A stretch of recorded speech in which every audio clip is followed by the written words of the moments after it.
if I'm speaking to someone tonight, and if I knew what was really going on in your heart, I'd feel sorry for you. Maybe in some respects you have it all together. To a certain degree, there are people that look up to you and they look at you and say, he's got it all together. She's got something to live for. She works so hard at her work. Everything about their house, the lawn is always neatly trimmed. The flower beds are just right. And they raise such a garden and they devote themselves to causes in the community. And maybe people would look and they would see that and they think, you have something to live for. You've got it all together. But if tonight we could peel back the layers of your heart and see you as God sees you, we'd feel sorry for you. Can I tell you that without Christ, without the Lamb, regardless of what you have in life, we feel sorry for you. We pity you. Maybe you pity the Christians and you think their life is so drab, it's so dull, it's so boring.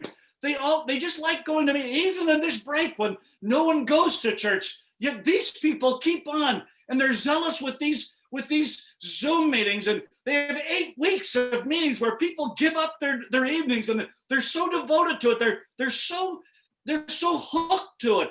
They need religion as a prop. That's not what we've got, my dear friend.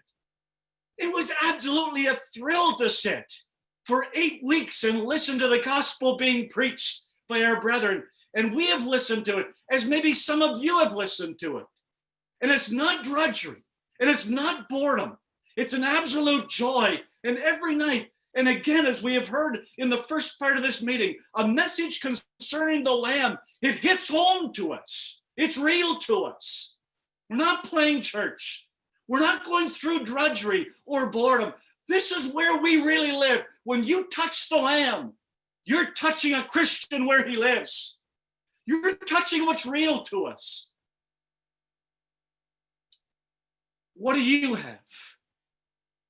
If the present economic conditions stripped everything away from you, what do you have that cannot be touched? If COVID-19 struck you and it came a little closer into your circle, and through contact tracing, you were contacted. You said, you've got to be tested because we think you came in contact with COVID-19. You've got to be tested. What would be going through your mind? What would be bothering you? Maybe if it was the job was gone, it would be hitting you where it hurts.